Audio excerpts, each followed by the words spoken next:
நற்செய்தி வாசகம். யோவான் எழுதிய நற்செய்தி 15ஆம் அதிகாரம் 26 16ஆம் அதிகாரம் 1-4 முடிய வசனங்கள். தந்தையிடமிருந்து நான் உங்களுக்கு அனுப்பப் போகிற துணையாளர் வருவார். அவரே தந்தையிடமிருந்து வந்து உண்மையை வெளிப்படுத்தும் தூய ஆவியார். அவர் வரும்போது என்னை பற்றி சான்று பகர்வார். நீங்களும் சான்று பகர்வீர்கள், ஏனெனில் நீங்கள் தொடக்கம் முதல் என்னோடு இருந்து வருகிறீர்கள். நீங்கள் நம்பிக்கை இழந்து விடாதிருக்க இவற்றையெல்லாம் உங்களிடம் சொன்னேன். உங்களை தொழுகை கூடத்திலிருந்து விலக்கி வைப்பார்கள்.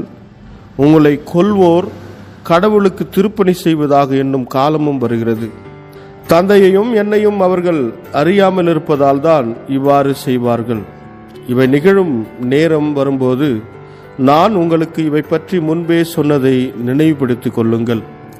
இதற்காகவே இவற்றை உங்களிடம் கூறினேன். தொடக்கத்திலேயே நான் இவற்றை உங்களிடம் சொல்லவில்லை, ஏனெனில் நான் உங்களோடு இருந்தேன். இது கிறிஸ்து வழங்கும் நற்செய்தி. கிறிஸ்துவே உமக்கு புகழ்.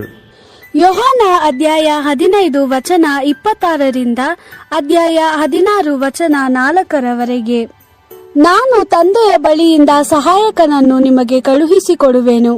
ತಂದೆಯ ಬಳಿಯಿಂದ ಬರುವ ಆ ಸಹಾಯಕನು ಸತ್ಯದ ಆತ್ಮನಾಗಿದ್ದಾನೆ. ಆತನು ಬಂದಾಗ ನನ್ನ ಬಗ್ಗೆ ನಿಮಗೆ ತಿಳಿಸುವನು. ಮತ್ತು ನೀವು ಮೊದಲಿಂದಲೂ ನನ್ನೊಂದಿಗೆ ಇದ್ದ ಕಾರಣ ನೀವು ಸಹ ನನ್ನ ಬಗ್ಗೆ ಜನರಿಗೆ ಹೇಳುವಿರಿ.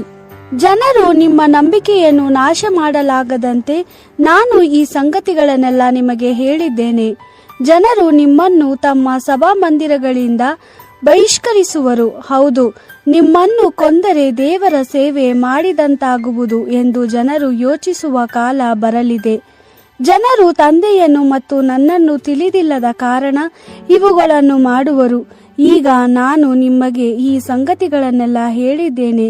ಹೀಗಿರಲು ಈ ಸಂಗತಿಗಳೆಲ್ಲ ನೆರವೇರುವ ಕಾಲ ಬಂದಾಗ ನನ್ನ ಎಚ್ಚರಿಕೆಯ ಮಾತುಗಳನ್ನು ನೀವು ಜ್ಞಾಪಿಸಿಕೊಳ್ಳುವಿರಿ. ದೇವರ ವಾಕ್ಯವಿದು. ದೇವರಿಗೆ ಕೃತಜ್ಞತೆ ಸಲ್ಲಲಿ. Gospel according to John, chapter 15, verse 26 to chapter 16, verse 4. From the Father I will send you the Spirit of truth.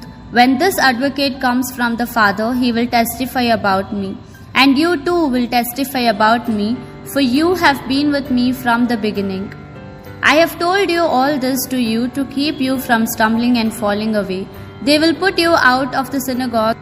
In fact, the hour is coming when anyone who kills you will claim to be serving God. They will do this because they have not known the Father or me. I tell you all these things now so that when the time comes, you may remember that I told you.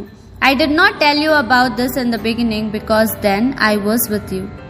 The Gospel of the Lord. Praise to you, Lord Jesus Christ.